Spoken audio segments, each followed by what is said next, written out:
Okay guys, कुछ दिन अगर वीडियो अपलोड ना करूं तो रिटेलर डिस्ट्रीब्यूटर का मैसेज आना शुरू हो जाता है, सर वीडियो क्यों नहीं आ रहा है।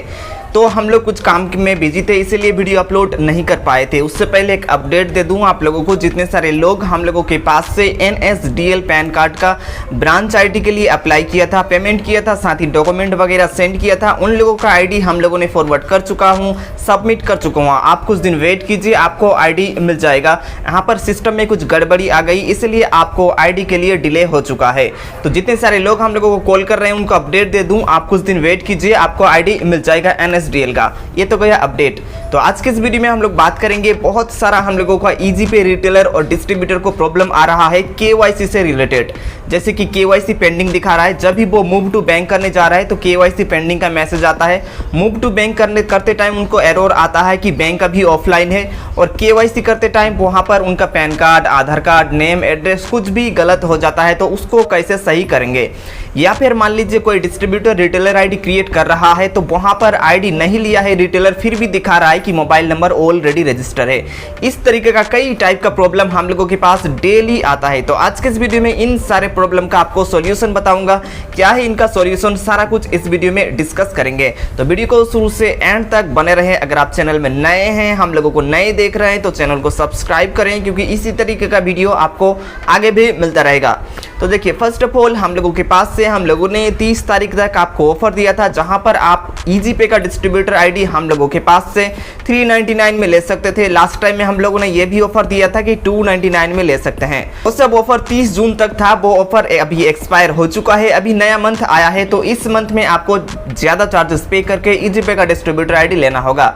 साथ ही अगर आप रिटेलर आईडी लेना चाहते हैं तो फ्री ऑफ कॉस्ट में इजी पे का रिटेलर आईडी ले सकते हैं। नंबर हम लोगों का डिस्क्रिप्शन में और वीडियो में शो हो रहा है, आप हम लोगों के साथ कांटेक्ट कर सकते हैं। तो देखिए, पहले तो हम लोग डिस्ट्रीब्यूटर के बारे में बता देते हैं। डिस्ट्रीब्यूटर जब भी आप रिटेलर क्रिएट कर रहे हैं, अगर उसने आईडी नहीं लिया है तो भी अगर उनका मोबाइल नंबर रजिस्टर आ रहा है तो उनका मोबाइल नंबर आप मुझे सेंड कीजिए, मैं उनका नंबर डी रजिस्टर कर दूंगा। उसके बाद आप अप्लाई कर सकते हैं अगर रजिस्टर किया हुआ है तो। मतलब कोई रिटेलर ने अगर आईडी नहीं लिया है फिर भी आप आईडी बनाने जा रहे हैं, अगर वहां पर शो हो रहा है कि मोबाइल नंबर ऑलरेडी रजिस्टर है, तो आप उस केस में हम लोगों को मोबाइल नंबर सेंड कीजिए, हम उसको डी रजिस्टर कर देंगे और आपको दे देंगे। उसके बाद उसी नंबर से आप जो है रिटेलर आईडी बना सकते हैं। उसके बाद 2 नंबर केस है। यहाँ पर मान लीजिए हम लोगों ने किसी का रिटेलर आईडी बनाया या फिर डिस्ट्रीब्यूटर आईडी ने किसी का रिटेलर आईडी बनाया। उसके बाद जैसे ही वो लॉगिन करता है, लॉगिन करने के बाद वहां पर उनको सारा डिटेल एंटर करना होता है, जैसे कि नाम, address, Aadhaar number, pan card number. In case में अगर आधार नंबर या पैन नंबर गलत हो जाता है तो वहां पर आप एडिट नहीं कर सकते हैं, और अगर जब तक एडिट नहीं होगा तब तक KYC अप्रूव नहीं होगा, तो वहां पर उस केस में एडिट नहीं होगा। तो ऐसा अगर कोई भी प्रॉब्लम आपको आता है, अगर आपने हम लोगों के पास से आईडी लिया हुआ है, तो आप अपना मोबाइल नंबर या फिर आईडी हम लोगों को सेंड कीजिए, तो हम लोग एडिट का ऑप्शन आपको फिर से अवेलेबल करा देंगे आपके KYC पोर्टल में। 3 नंबर केस में आपको बता दूं, मान लीजिए आप एक डिस्ट्रीब्यूटर हैं और रिटेलर क्रिएट करते हैं, या फिर आपने अगर हम लोगों के पास से रिटेलर आईडी लेते हैं, तो आधार कार्ड का बैक साइड में जो एड्रेस है वही एड्रेस में रह के आपको KYC करना है। अगर आप मान लीजिए वेस्ट बंगाल का एड्रेस देते हैं और KYC करते हैं तमिलनाडु से, तो आपका उस केस में KYC बिल्कुल भी अप्रूव नहीं होगा। ये सिक्योरिटी रीजन के लिए बनाया गया है, जहां पर जिस लोकेशन का आपका आधार कार्ड है उसी लोकेशन में आपको काम करना है और उसी लोकेशन से आपको KYC भी सबमिट करना है, तभी आपका KYC गया 3 नंबर पाएगा। अब 4 नंबर केस में आपको बता दूं, यहाँ पर जिसका भी आप आधार कार्ड, पैन कार्ड देके आईडी ले रहे हैं, उसी का ही जो है फिंगरप्रिंट भी आपको उसी का ही देना है जब आप KYC करेंगे। KYC जब आप करेंगे तो वहां पर आपको उसी का ही फिंगरप्रिंट देना है, तभी KYC अप्रूव्ड हो पाएगा। उसके बाद आपको बताते हैं, जब आप KYC करते हैं तो कई कभार वहां पर एरर आता है कि आपका सेल्फी अपलोड नहीं होता, बैंक डॉक्यूमेंट डिटेल्स वगैरह अपलोड नहीं होता। तो आपको रिकमेंड करूंगा कि आप कुछ टाइम बाद इसको ट्राई करें, या फिर अगर आपके फोन में नहीं हो रहा है तो किसी दूसरे फोन से ट्राई कीजिए, ये हो जाएगा। यहाँ पर आपको बता दूं, KYC रिजेक्ट किस रीजन से होता है। या तो आपने सेल्फी अपलोड नहीं किया, जो कि लाइव फोटो उठा के वहां पर अपलोड करना होता है KYC करते टाइम, या तो फिर आपने आधार कार्ड और पैन कार्ड का फोटो क्लियर नहीं दिया, या तो फिर आपने बैंक डिटेल गलत एंटर किया। बैंक डिटेल्स आपको बिल्कुल सही एंटर करना है और अगर IFSC कोड ऑटो डिटेक्ट कर लेता है तो भी कोई प्रॉब्लम नहीं है। बस आपको अकाउंट नंबर को चेक कर लेना है कि अकाउंट नंबर सही है कि नहीं है। बस आप सबमिट कर दीजिए तो आपका KYC अप्रूव्ड हो जाएगा।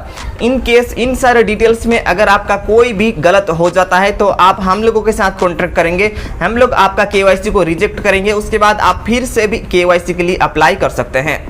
उसके बाद ये सारे की KYC रिलेटेड प्रॉब्लम। यहाँ पर अब जो प्रॉब्लम आ रहा है मूव टू बैंक के लिए, जब भी यूजर मूव टू बैंक करने जा रहा है वहां पर लिख करके आ रहा है कि बैंक ऑफलाइन है। तो आपको बता दूं इजी पे में अभी दो टाइप का मूव टू बैंक आपको देखने को मिल जाएगा। एक है मूव टू बैंक 1 और है एक मूव टू बैंक 2। तो मूव टू बैंक 1 में आप जो है लिमिटेड टाइम ही आपको दिया जाता है। अगर उसमें कोई भी प्रॉब्लम आता है या फिर दिखाता है आपको कि बैंक अभी ऑफलाइन है तो आप मूव टू बैंक 2 को ट्राई कीजिए। मूव टू बैंक 2 24/7 24 घंटे एक्टिव रहता है। मूव टू बैंक 2 आप किसी भी टाइम में कर सकते हैं। साथ ही आप जो bank account move to bank 1 में ऐड किए हैं वही bank account move to bank 2 में भी ऐड कर सकते हैं और आप मूव टू बैंक स्मूथली कर सकते हैं। अगर आप जब मूव टू बैंक करने जा रहे हैं, अगर वहां पर दिखा रहा है कि KYC पेंडिंग है इसलिए मूव टू बैंक नहीं हो रहा है, उस केस में आप हम लोगों को व्हाट्सएप कीजिए, अपना ID या फिर मोबाइल नंबर सेंड कीजिए तो हम लोग आपको चेक करके बता देंगे कि आपका KYC रिजेक्ट हुआ है या फिर क्या हुआ है। तो यहाँ पर KYC करने के बाद 24 घंटे आपको वेट करना है। 24 घंटे बाद ही इसका जो है रिजल्ट आता है, यानी कि अप्रूव या रिजेक्ट किया जाता है। तो इस तरीके से आप मूव टू बैंक कर सकते हैं। अगर मूव टू बैंक में फिर भी आपको कोई प्रॉब्लम हो, अगर आपने हम लोगों के पास से ID लिया है तो ही आप हम लोगों के साथ कॉन्टैक्ट कीजिए। मूव टू बैंक का आपको चार्जेस बता देता हूँ। अगर आप 100 रुपीज़ से लेकर के 25,000 तक मूव टू बैंक करते हैं तो 5 रुपीज़ का चार्ज आपको देना होता है, जो कि IMPS होता है। उसके बाद अगर आप 25,000 से लेकर के 1 लाख तक मूव टू बैंक करते हैं तो आपको 10 रुपीज़ का चार्जेस पे करना होता है। अगर आप 1 लाख से लेकर के 5 लाख तक मूव टू बैंक करते हैं तो 10 रुपीज़ का चार्जेस आपको पे करना होता है। यहाँ पर आपको बता दूं जितने भी आप EPS वगैरह से विड्रॉल करते हैं वो सारा बैलेंस जो आपके वॉलेट में आता है उसको आप अपने बैंक अकाउंट में ले सकते हैं और उसी को मूव टू बैंक कहा जाता है। उम्मीद है कि इजी पे में जितने सारे रिजेक्टेड KYC वगैरह मूव टू बैंक प्रॉब्लम सारा कुछ मैंने आपको बताया होगा। अगर फिर भी आपको कोई भी प्रॉब्लम आता है, अगर आपने हम लोगों के पास से ID लिया है तो ही आप हम लोगों के साथ कॉन्टैक्ट करें। मुझे उम्मीद है कि आपको यह वीडियो काफी ज्यादा पसंद आया। अपने तरफ से एक लाइक कर दीजिए। इसी तरीके का वीडियो के लिए हम लोगों के साथ बने रहें। मैं मिलूंगा आपसे अगले वीडियो में, तब तक के लिए बाय बाय।